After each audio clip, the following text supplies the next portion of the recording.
Evanston, Illinois, after a summer of turmoil, Northwestern football rocked by allegations of hazing that led to the dismissal of longtime coach Pat Fitzgerald. The team he left behind hoping to rally after 2 straight disappointing seasons. Do the Cats have what it takes to bounce back under interim coach David Braun? We'll dive in with our camp show preview now.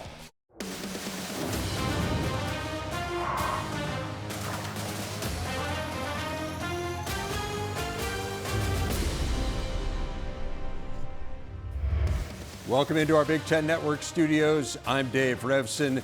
Great to have you with us. It was, of course, a tumultuous offseason in Evanston, to say the least. Pat Fitzgerald, the best living player in Northwestern football history, the winningest coach in Northwestern football history, dismissed after 17 seasons amidst hazing allegations. Numerous lawsuits filed by former players, with football one of several programs that was put under the microscope. And now the Wildcats try to move forward on the field, having promoted David Braun, who was the defensive coordinator, to interim head coach. He has never coached at the FBS level. The school also added Skip Holtz as a special assistant. Already figured to be a challenging season, but those challenges have now escalated exponentially. Let's get a first word on the Cats from Jerry DiNardo and Howard Griffith. Thanks, Dave. Coach, we had an opportunity to see Northwestern practice. I know these guys and coaching staff are excited to be on the football field, to really focus on what they want to do, be on the field and play some football. What did you see today? You know, Howard, this is stop 3, as you know, and now you start seeing differences in the practices. What jumped out at me first is the numbers. You know, you're allowed 110 in camp. They were at about 95. And, you know, traditionally, private schools don't have large walk-on programs because of the expense of going to the school. So I noticed that their numbers are a little bit less than the first 2 stops. So that can become an issue if you don't stay healthy during the year. Quarterback battle, you know, I mean, all but 3 are having quarterback battles. So that certainly was interesting. I thought the practice compared to the previous Northwestern practices was a little bit more businesslike. And this isn't, say businesslike isn't better than more rah-rah. I mean, it's just, you know, you had 5 new coaches before they had an issue here, so it was going to be different. So I worry about their numbers, and they got a lot done, but more businesslike would be the way I would sum it up. Yeah, you talk about them wanting to stay up, right? This is their 4th practice, and they're trying to stay up off the ground, and you got to try to get as many people to the first game and keep them healthy all year. So I think that'll be one of the challenges that they're faced with moving forward, just making sure that they practice the right way so that they're able to play on Saturday. I think that'll be a big part of it. You mentioned the quarterback battle. I thought that jumped out to me, having 2 experienced guys that are going to be able to be signal callers for them. You have a good one and whoever's going to end up being number 2. That's going to be important. I think it's one of those things. When I watch this team, you talk about being businesslike. These young people have been through so much over the last month, right? And that's why I mentioned it. It's a good opportunity for them to finally start to get into the routine, because as I mentioned, it's just their 4th practice. So they're just now starting to get back to where they're used to being around their teammates all the time and practicing. But, you know, when you watch Coach Braun walk around and run around, and he's really involved and really positive. I think it's a real positive influence on what's going to happen with this team moving forward.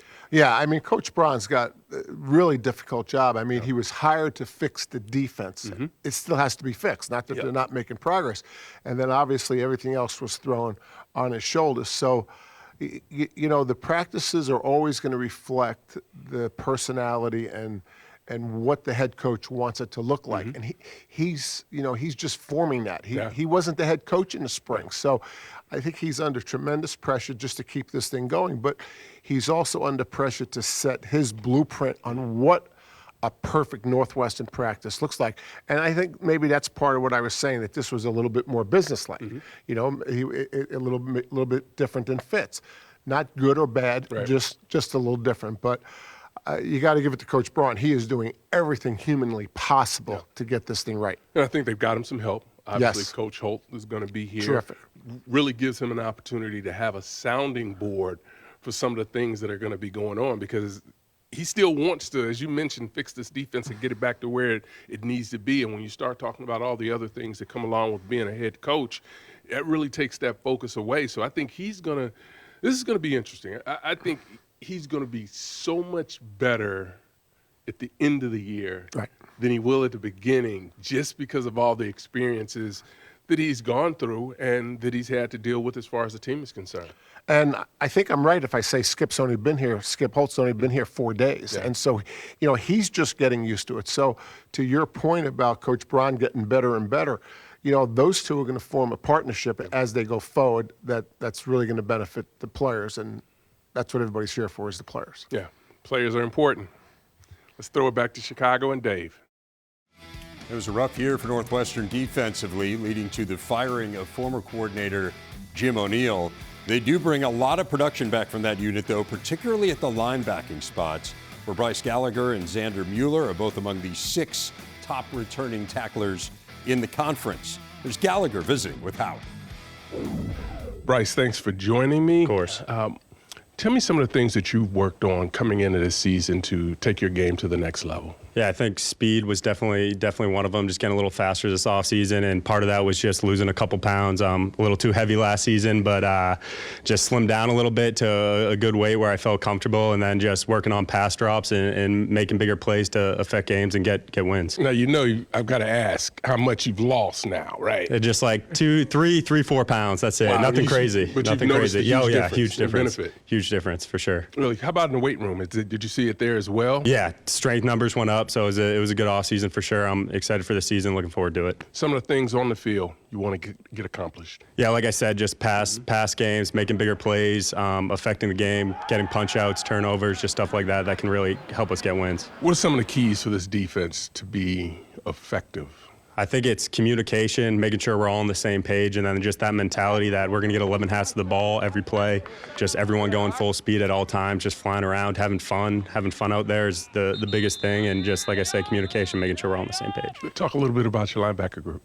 We got a great group. I think we got great depth in there. Xander and Grayson, obviously, with a lot of experience last year, played a lot of football, but guys like Kenny Soares and Mac Uline coming along as they get older, making plays throughout spring ball, and now getting reps in camp. So it's been good to see the development of everyone in the room. We're a super close-knit group, just the culture in there. We're all looking out for each other, but it's competitive. We're pushing each other. So it's been a great offseason so far. Your head coach was your defensive coordinator. Now he steps into that role. Yep.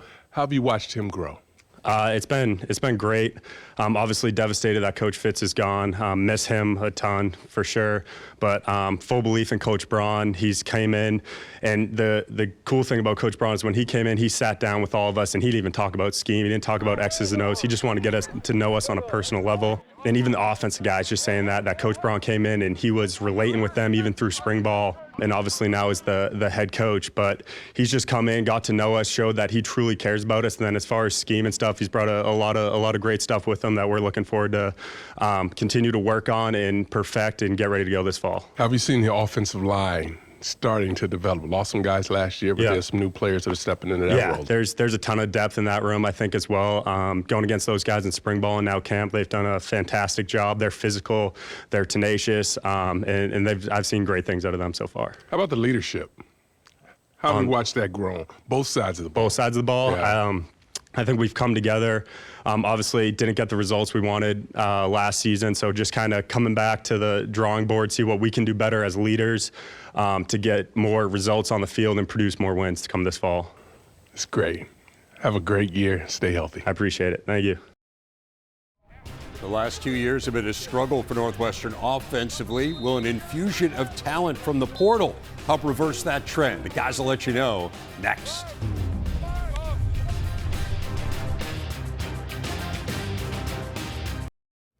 For the 4th straight year, Northwestern will start the season with a conference game as they open at Rutgers on Sunday, September the 3rd. UTEP, Duke, and Howard, the non-conference games. In addition to the Scarlet Knights, Penn State and Maryland are the other 2 crossovers.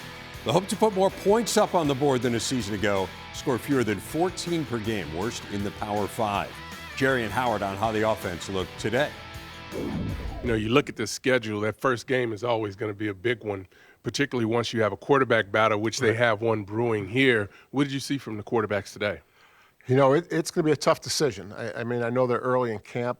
It might come down to who protects the ball the most. I mean, when you look at the Northwestern offense a year ago, turnovers was a major issue. They've got to stop the turnovers.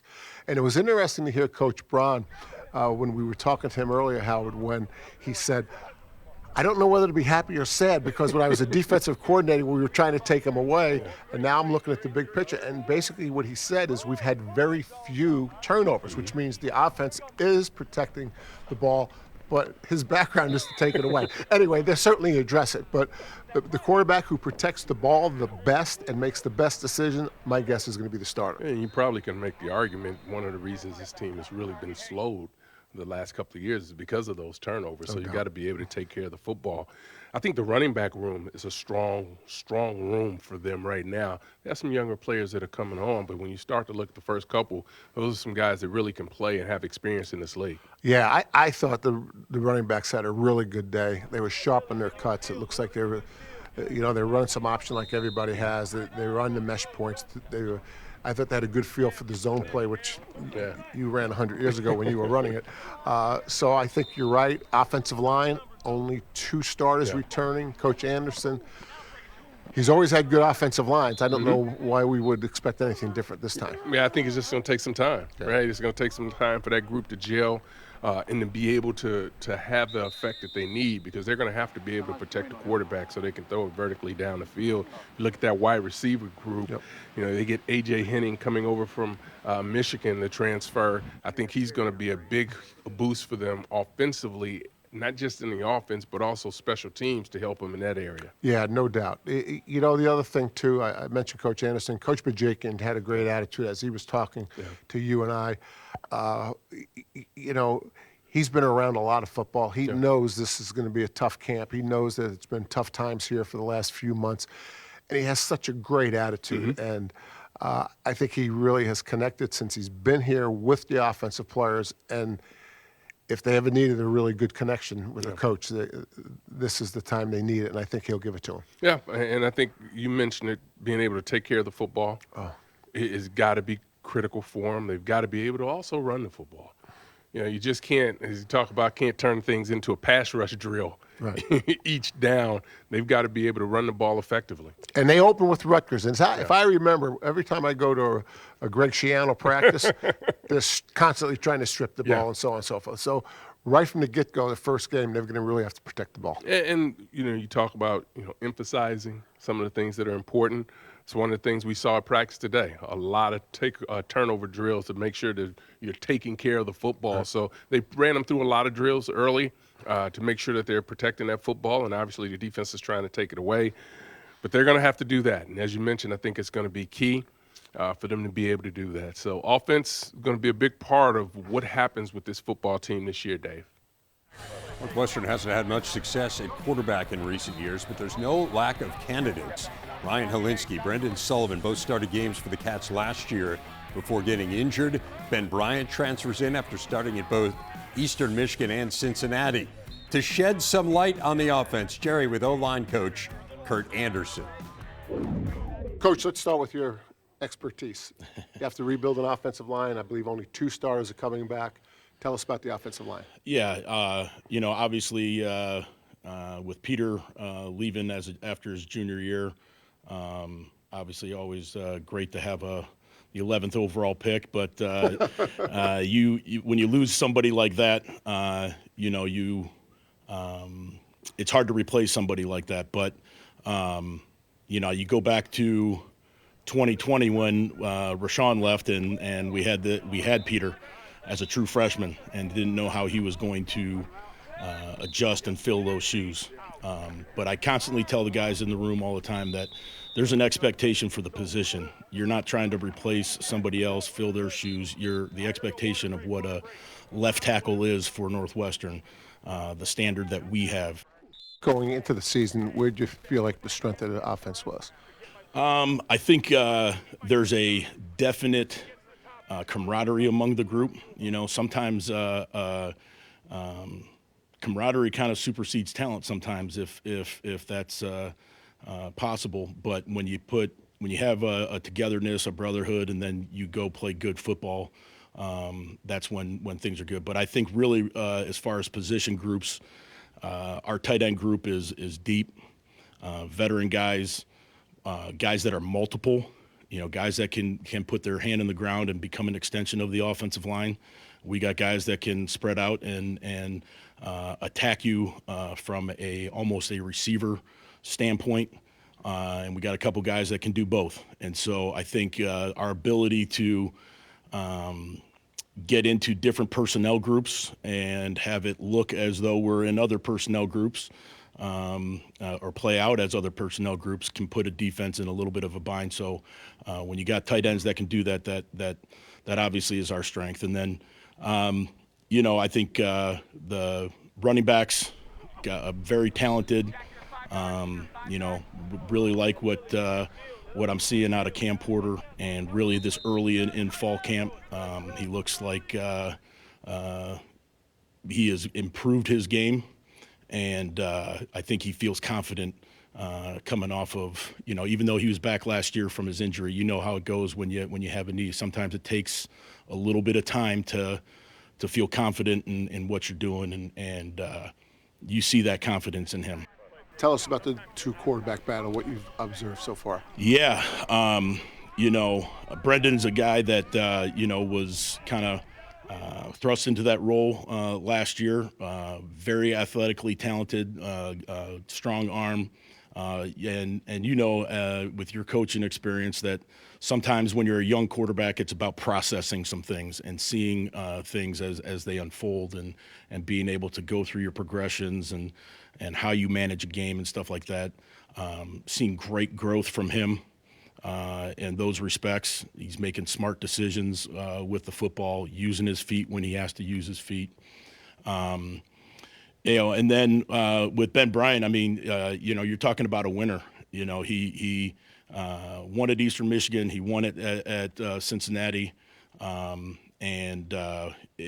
When you see him operate and how fast he's picking up this offense, it's pretty impressive. He's got a really live arm. He's mobile to move around the pocket, but he has a great pocket presence and able to move around and get rid of the ball, but just being patient and calm and keeping his eyes downfield and just getting out of the way. And some of those things are very, very impressive. Appreciate your time, Coach, and Yep. always enjoy watching you work with the big guys. Yeah. Thank you. Thanks, Coach. Defense was once the mainstay of Northwestern's program. Can the Cats D return to form this season? The guys will give their impressions next.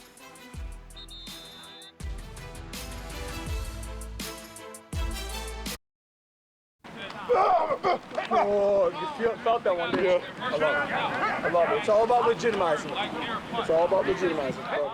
David Braun knows a thing or two about defense. The FCS Coordinator of the Year a couple seasons ago at North Dakota State helped lead them to 2 national titles. Has some work to do at Northwestern, though they do return a fair number of key players. Really need to get better up front. Last in the Big Ten in rushing defense each of the last 2 seasons. Back to Howard and Jerry with their thoughts on the Wildcats D. Coach, this was a team that struggled mightily on the defensive side the last couple of years. They're going in a different direction. What did you see defensively today? Yeah, this is a bigger challenge to me than the offense. And for what you mentioned, they've struggled the last couple years.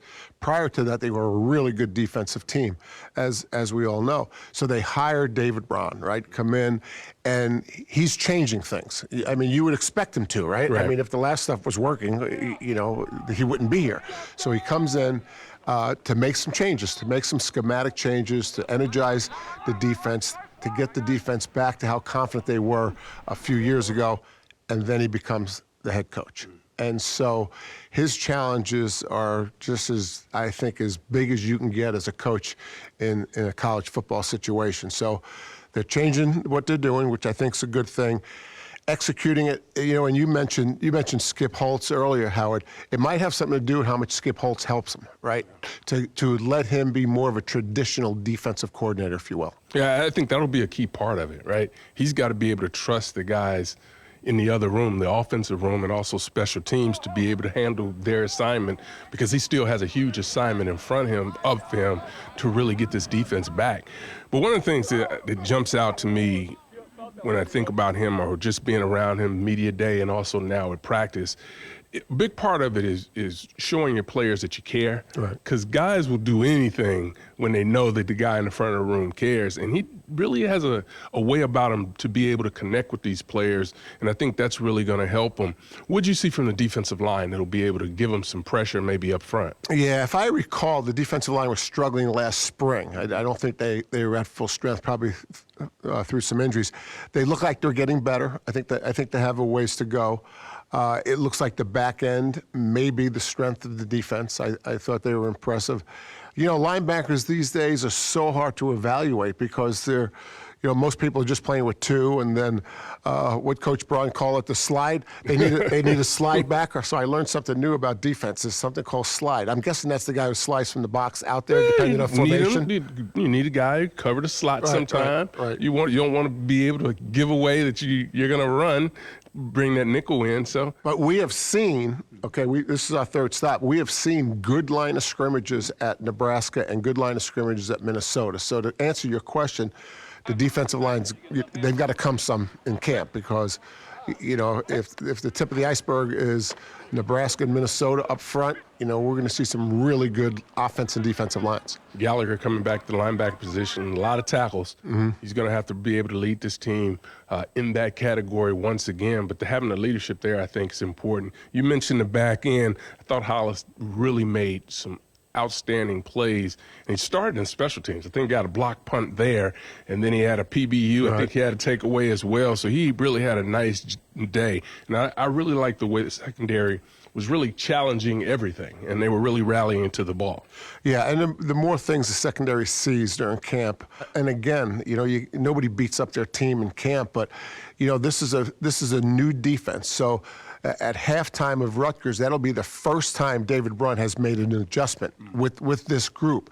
And so as many mistakes as they can make in camp that he can fix, the better it's going to serve him as they go forward. Yeah, I think when you talk about some of those scrimmages that they'll have coming up, those will be huge for them to really, the communications, what's going on defensively, and to be able to make those adjustments in those scrimmages, I think will be big for them as well. Yeah, no doubt. You know, they've got a lot of work to do on defense. That's why they made the change, and I think we both can say it looks like they hired the right guy. Yeah, they have some talent. There's no question about that. They just have to go out and be able to execute.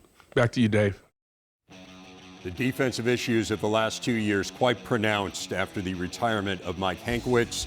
Opponents scoring up more than a touchdown per game compared to the prior 6 seasons, 5 of which ended in bowl games, with the Cats winning 4 of those. The fall off in the run D, particularly pronounced, generated very few turnovers as well. As for the prospects of reversing this trend, David Braun raved in the offseason about the safety room, a group led by returning starter Rod Hurt, who's with Jerry. Rod, when you were a younger player, you played on some really good Northwestern defenses. What's it going to take to get that kind of defense back here? First, getting back to stopping the run. Of course, Coach Hank, he had a great run-stopping defense. I think Braun's come in and put a lot of different schemes in order to help us in that aspect.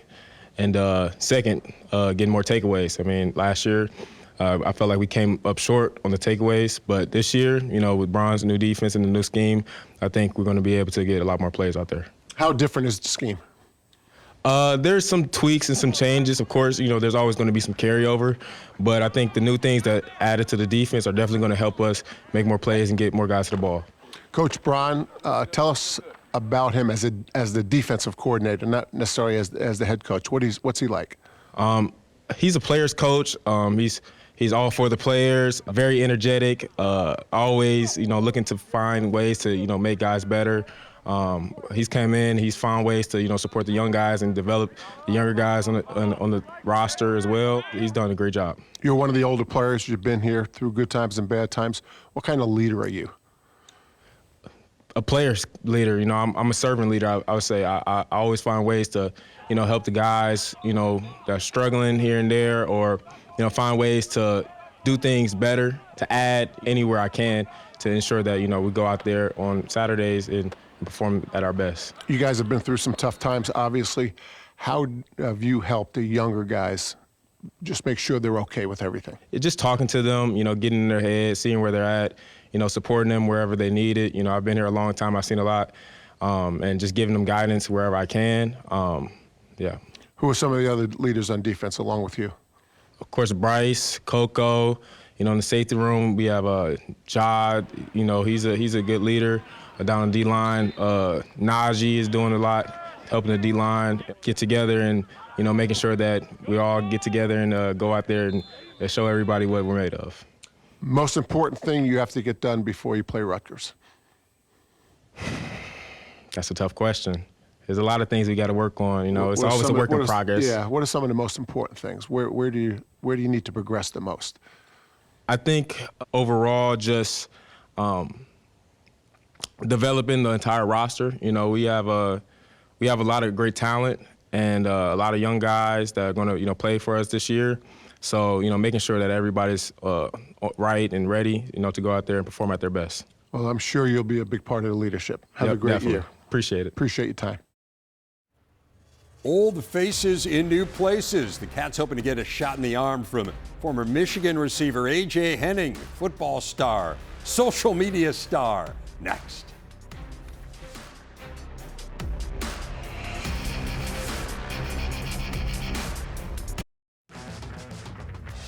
Not a lot of quantity in the portal for Northwestern, but they got some serious quality among the highest profile additions. We've already discussed Ben Bryant coming over from Cincinnati. Cam Johnson has made an impact at both Vandy and Arizona State. And Chicago area native AJ Henning back home after helping Michigan to the last 2 Big Ten titles. He's with Howard. AJ, seems like just yesterday you were on our recruiting show. Now you're a senior going into your final year. How does it feel? It feels great. Like you said, time has flown. Rising senior, it seems crazy to actually say that, but man, it's really time to show it all out on the field now. I'm a senior. You make the transfer from Michigan to Northwestern. What's that been like on the football field? It's been good. It's been a smooth transition. The guys welcoming me, on the field, learning every day, trying to pick up the new system, trying to learn every day, having mistakes here and there, but you're not learning if you don't make mistakes. So it's been good. It's been a process, and I'm having fun. Quarterback battle here. I'm not asking you to pick one, but give me a little bit about an insight of the quarterbacks that are competing. All the quarterbacks, man, I'd say that's a great room right there. A lot of guys with a lot of experience. You got Ryan Helinski, Brendan Sullivan, and Ben Bryant coming in. A lot of guys who can make plays, a lot of guys who have a lot of game experience, who bring a lot to the table. So those guys pushing each other each day in practice only raise the bar for the offense. Special teams has always been a big part of your game. You're going to be incorporated in that as well here? No doubt, yes, sir. Punt return and kick return, being able to affect the game in any way I can. That's what I'm good at. I got to ask you this: there have been challenges, right? Challenges away from the football field for the team. How have you guys grown as players and come together to push through it and go out and play football? Like you said, the biggest thing is just doing it together, staying laser focused on the matter at hand, and that's preparing to go down to Rutgers and play a good football team. So every day, just keep stacking the good days on top of the good days, and keep working hard, and hopefully just coming together and putting it out on the field on Saturdays. How has your head coach really kind of integrated, defensive guy, helped out on the offensive side, at least getting to know you guys? Oh yeah, he's been great so far. Coach Braun has been great. Just bringing us together like it is. That's a big word for the team. Coming together, staying laser focused on the matter at hand, integrating the offense and defensive side of the ball. Just that word togetherness has been big for us as a team. Some goals for this offense to be successful this year, what would they be? I would just say put up points. Put up points. That's the name of the game.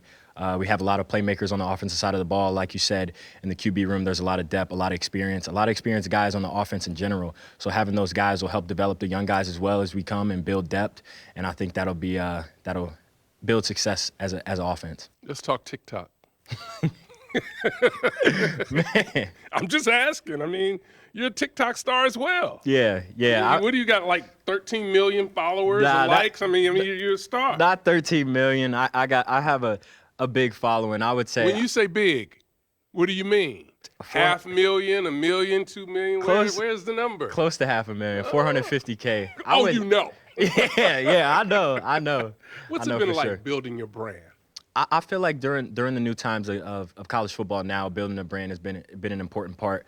Just showcasing what you can do off the field and just showing a little bit of personality on social media. I've been able to build my brand, just giving an inside look. I feel like my followers kind of gravitate towards me because I give an inside look of what it's like to be a college athlete. Not everybody gets that behind the scenes of what it's like to be a D1 athlete at a premier football program like Northwestern or like Michigan I was last year. So just giving an inside look and being able to encourage and just show the younger generation that, look, I'm a guy, I'm from the Chicagoland area. I was able to come up and play at the D1 level, and, you can do it too if you put your mind to it and believe in yourself. AJ, thanks for your time. Really appreciate it. Stay healthy and have a great year. No doubt. Good seeing you.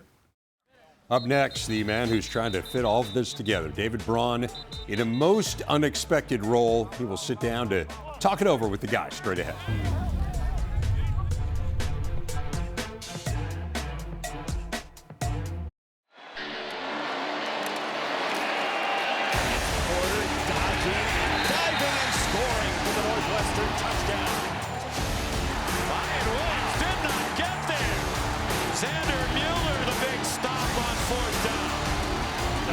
Strike from Sullivan. It looks like another Northwestern takeaway, and it is. What a hit from Rod Hurd. This may be on that roller coaster for Northwestern. As we have discussed throughout the hour, David Braun did not expect to be in this spot, was brought in for his defensive acumen, which is apparent. Led the top scoring D in the nation twice in his time at North Dakota State. Big shoes to step into, replacing the winningest coach in school history. Braun visiting now with Jerry and Howard. Coach, another good day at practice. How do you feel, and how do you assess the team to this point? We got a lot of work to do, but each day that we're back on the football field right now and getting an opportunity to identify where we're at just from a personnel standpoint is a good day. I really appreciated the energy, the way that our guys are just even navigating day to day in camp in terms of meetings. Again, like I've said before, it's a special group. That's been navigating some turbulent times, and as a staff we're really working through just really identifying the guys that we got to find opportunities to get on the field. There's been some promising things out of our freshmen. There's been some really promising things out of guys that are coming off an injury from last season that are now back in the mix, and we just got to continue to evaluate how we can develop our depth while also being smart to make sure we keep this team as healthy as we possibly can, and find ways to get our best 11 on the field in all three phases. Talk about navigation. How about you? How's the role been? First-time head coach. What's that been like? I'm learning every day. I'll tell you that much, Coach. I'm learning every day. We have an incredible staff, which is step one, and feel very comfortable delegating responsibility, which probably earlier on in my career I would have struggled with that, but that delegation and leaning into Alex Knisely, our director of football operations, has been absolutely critical. Really confident about where the offense is at under Coach Bajakian, and the defensive staff. I'm certainly very involved, but also putting some more weight on those guys right now to get in front of the room in unit meetings. That the defense is hearing it from me from a head coaching perspective. They'll still hear from me in unit meetings, but the way that our defensive staff has stepped up in those roles and continuing to take more ownership of this defense after, being full throttle throughout the spring has been really impressive.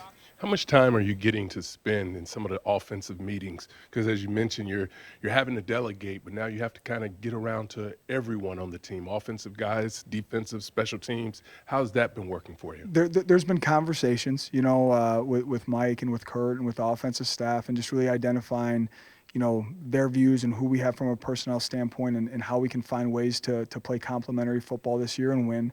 I have not had much time to sit in those meetings just yet. Just finished up, after a few practices. There'll be a time for that, but again, so much of it right now, considering this context and this timing, is just going to be really, really just trusting Mike and his staff to do an incredible job and make sure that, as a program in all three phases, we're on the same page on how this team finds ways to win this year. So, Coach, as a defensive coach, takeaways was a big part of what you taught on defense. Last year, turnovers for the Northwestern offense was a big problem. I'm interested in, now that you're the head coach, a perspective of a head coach helping the offensive staff prevent the turnovers that were so so harmful to this team a year ago? You know, Coach, I don't know if I should be excited or frustrated because after 3 practices, you know, defensively, we've only created 1 takeaway, which is as the defensive coordinator. No, that's better. Yeah. Trust me, you're better off. You know, I'm like, oh gosh, we got some issues. And then on the flip side, I'm like, you know what, the offense, you know, Mike and I talked about this the other day, but they really put a system into place this past spring in terms of the way that they're operating pre-practice and even in some of our special teams periods to really just create habits that are going to lead to being secure with the football. I've been intentional in team meetings of when we pull up clips of just pointing out just smart football plays, whether that be in a quarterback throwing the ball away, checking the ball down. Hey guys, this is a check down, but that's going for 7 yards. Right. It's a pretty efficient play. You know, great decision, Sully. Great decision, Ben, whoever that may be. And we're really working to do the same thing on defense. You know, LaMarcus Hicks, our corners coach, I've charged him with kind of being our takeaway coach. He's put together a pre-practice circuit that we started in the spring, but he's taken it and made it even better. We got station work that will work pre-practice. And again, just looking to create habits that, you know, we got to make sure show up in practice and then show up on Saturdays in the fall and lead to taking the ball away. You got a quarterback battle. Yeah. How have you seen that play out to this point, and when would you like to be able to make a decision?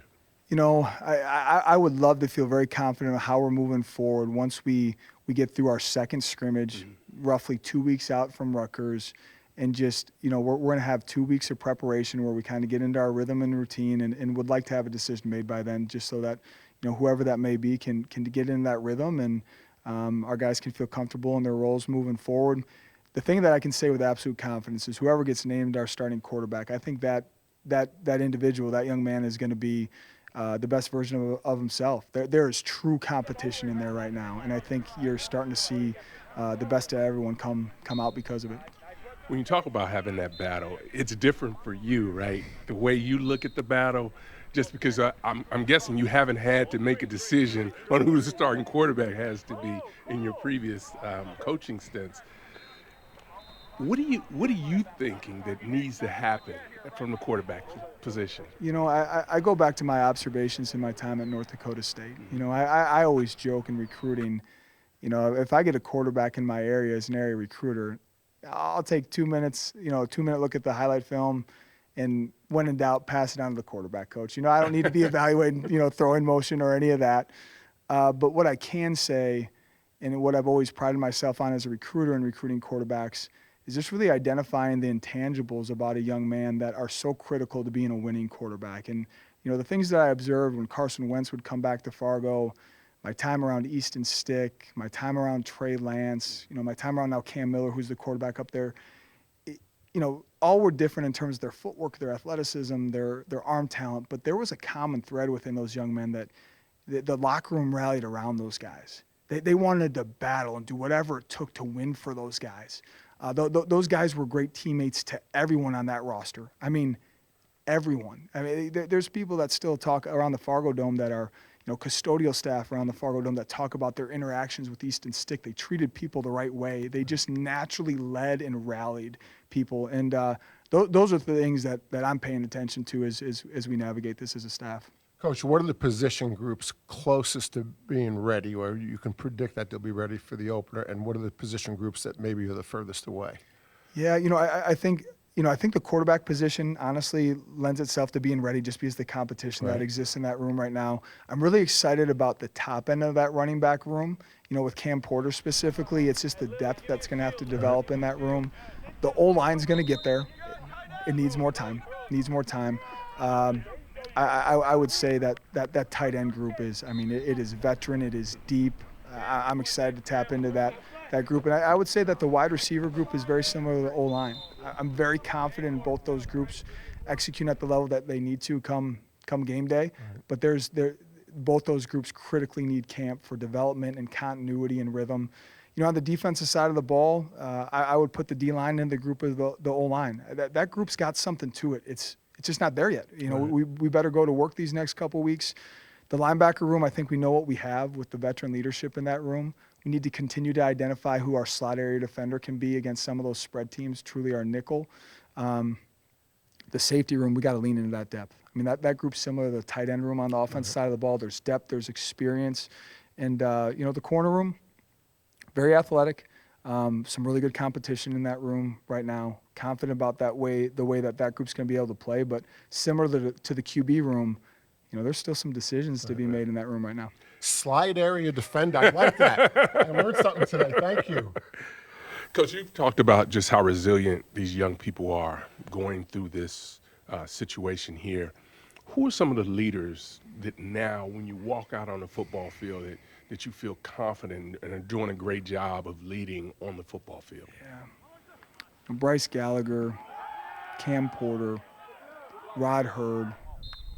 The list goes on and on. Charlie Mangieri, the way those guys are carrying themselves, Josh Preeb. They're just you can see the way that they're rallying around guys. You can see the way that, man, when they know when the team needs a little kickstart, that they're providing that. And it's been so good to see these guys get back into football. It's been so good to come back here in the evenings and have time for team meetings where we're just getting into that rhythm and routine. And the thing that we all need to openly admit and be prepared for is this progress is not going to be linear. There's going to be peaks and valleys as we navigate this season, but I feel extremely confident in the group that we're going to be able to navigate those peaks and valleys and do great things this fall. What do you think it's ultimately going to take for the team to have success this year? That's a great question. I think this team through fall camp, collectively as a staff and as a team, we need to be very clear and to the point on who we are. We can't try and be someone that we're not. Who is this team? And what I see from the intangibles standpoint, I see a tough, resilient, gritty team that plays team football. We have to lean into that. And whether that's out of 10 personnel or 12 personnel or 13 personnel, whether that's out of nickel or base, cover two or cover, that's what we have to lean into. And special teams will be a critical piece in that. We got to find ways to win a lot of one-score games. Well, Coach, thanks so much for your time today, and good luck the rest of the way. Thank you. Appreciate it. The dramatic conclusion of our show next. The guys with some final thoughts on their day with the Cats. Straight ahead.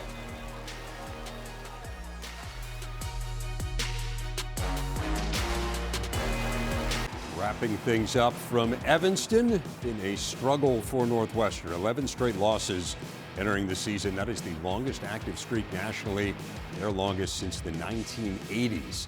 Jerry and Howard with takeaways from their time with the Purple and White. Coach, this is a team that's going through a lot of things away from the football field, but they look like they're having fun being back on the football field. How would you handle a situation similar to this as a coach stepping into this role? Right. Well, after last season, first of all, they've been 4-20 since 2020. So there were issues here on the field prior to the off the field issues. So that had to be addressed. The leadership, the toughness of the team, I would focus on those two things. We got to get the defense straightened out. We got to pick a quarterback. You do all the things on the field. Mm-hmm. But the one message I think that everybody on the team would have to understand is toughness and leadership can help make this a good team. We can win some games, but if we're not hitting on all cylinders, their numbers are down. Yeah. There's 95 guys at camp. They could have 110. Yeah. We have to stay healthy. So as a coach, you got to be smart. Talk about how much contact you can have. Could you imagine losing a player during practice? That can never happen. So make sure all the coaches are best practices on the field. Let's protect our guys. Maybe shorten practice and, less guys, less time on the field maybe. I think you get the defense straightened out, you get the quarterback situation straightened out, but the intangibles, I would say to this team, they have to be better than they've ever been here. Ever been here. Yeah, and I think they have to be close, right? And it's just not, we think a lot about the players in a situation like this, but I think the coaching staffs and their families, the things that they had to go through this process. But I do like what I saw today at practice. And to me, that's encouraging when you're watching guys fly around. It's really ultimately about them going out and believing in one another and making sure they're taking that next step to win as many games as they can. It's a tough situation, but I do believe that they're heading in the right direction to be able to make the certain adjustments that they need. Yeah, and progress on the field, you can tell by video. I think progress in the staff meeting is going to be very important. David Braun doing something he's never doing, and Skip Holtz trying to help out. And so the staff room has to have a goal to get better every week as well. This isn't his business as usual. Right. This went from a veteran coach and a veteran staff to an entirely different situation. So there's a lot of pressure on the coaches. You mentioned, I mean, what are the coaches thinking about their future, right? We would be silly to think that they're not thinking about their future. Right. So they've got to stay focused on the task at hand. All these things, Howard, that you and I are talking about are really more mental than physical, both with the players and with the coaches. Yeah, because it wears on you over time. Oh, it wears on you big time. Over time. If you let it. Well, I think when you start to think about this and we start to wrap up, the fact is I think they have veteran quarterbacks, and this is a quarterback-driven league. Yep. If you don't get good quarterback play week in and week out, you struggle. Yeah, you need to stop people defensively, but if you can move the ball around, be creative on the offensive side, really play complementary football offensively and defensively, and you mentioned the numbers being down, that'll be a big help for what they need to do to have some success this year. And they're playing Rutgers. And, Rutgers is in the same process there. And Greg Schiano's trying to build a team. That's not a finished product. And so, when you talk about matchup opponents, to me, we haven't seen Rutgers yet. But I'm not going to be surprised that after we do see Rutgers, that we're not going to say that's a matchup opponent. And matchup opponent results usually depend on coaching. I think the other thing that's interesting, this will be a different team in 4 weeks. Than it was today. Right? Because they're all growing. Right. They're all learning the process of the coaching, the process of the practice as well, all things that they're trying to figure out that hopefully they're going to be able to ultimately have the success that they want to have on the field. Well, that's going to wrap it up here from Evanston. We're headed to Penn State. We'll see them practice tomorrow night. Is that right, Coach? You excited? I am always excited. You really sound like it. Back to you, Dave. Next up, we make the journey to State College. And when I say we, I mean we. I will be joining the guys after holding down the fort here for our expansion shows. Can't wait to get out there, see what James Franklin's team has in store. That show debuts at 10 Eastern Time on Tuesday here on the Big Ten Network. So 3 stops down, 11 to go. Thanks so much for watching here on the Big Ten Network as we continue to get you ready for what should be a fabulous 2023 Big Ten football season. One last look at the Cats on our way out. We will see you from State College.